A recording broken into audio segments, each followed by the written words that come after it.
Son of God. Reference of the lamb is seen throughout the Bible. In Genesis 22:8, Abraham was told by God to sacrifice his eldest son to prove his love and devotion to him. Abraham agreed, and upon seeing Abraham's devotion, God asked only for a sacrificial lamb. Abraham told his son, God himself will provide the lamb for the burnt offering. Again, the lamb is seen in Exodus 12:7, when God's people are to take some of the blood and put on the sides and tops of the door frames of the houses where they eat the lambs. One of the most known and important stories that comes from the Bible is that of Passover and Moses. According to the story, Moses was raised by a royal Egyptian family, but after killing an Egyptian slave driver, he was forced to flee Egypt. He came back, however, to take the rest of the Hebrew people with him, ending their lives of slavery. The Pharaoh wouldn't allow his slaves to leave, and God sent the 10 plagues upon Egypt, one of which created the tradition of Passover.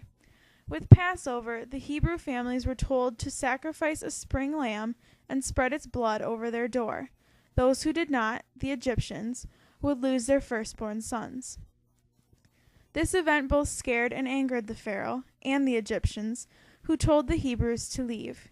Moses eventually led the Hebrews out of Egypt after many other problems, one of which was the parting of the Red Sea, what he is most known for.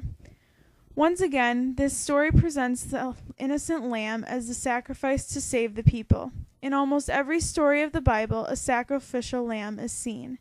The sacrifice of the lamb is used in many biblical stories because the Lamb of God is, most importantly, given all of its symbolism, a symbol for Jesus, the Son of God. The lamb represents all of the traits of Jesus: innocence, purity, gentleness of character, and patience under suffering.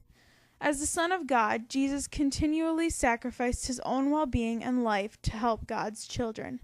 This can be seen in the New Testament when it is written that the Lamb of God that taketh away the sins of the world. Jesus, as the Lamb of God, sacrifices himself to take away the sins of mankind so that humans can continue to live. In modern-day Hinduism, the holy cow is still considered sacred. Although many practicing Hindus are not as strict and disciplined as they were years ago, many still worship the cow as a holy being. Some Hindus, however, have begun eating certain kinds of cow, seeing only one type of cow as sacred. The holy cow is still a large enough part of Hindus' lives that slaughterhouses as a business are illegal. Indians who are not religious still operate these illegal slaughterhouses, which are located in the bigger cities of India. The sacrifice and slaughter of cows in India is, even in the modern times, still considered a blemish on the religion of Hinduism. While the lamb is not sacrificed in the sense it was years past, Judaism and Christianity still view the Lamb of God as the same as it always has. People outside of these religions and those who are not pious and devout Jews or Christians view lambs as just a farm animal that will grow to provide wool for its owners. Although the Lamb of God is a name reserved solely for Jesus, the term lamb is often used in literature to describe an innocent and pure person, especially seen in small children and virginal women. The holy cow and Lamb of God are very important figures in the religions of Hinduism and Christianity.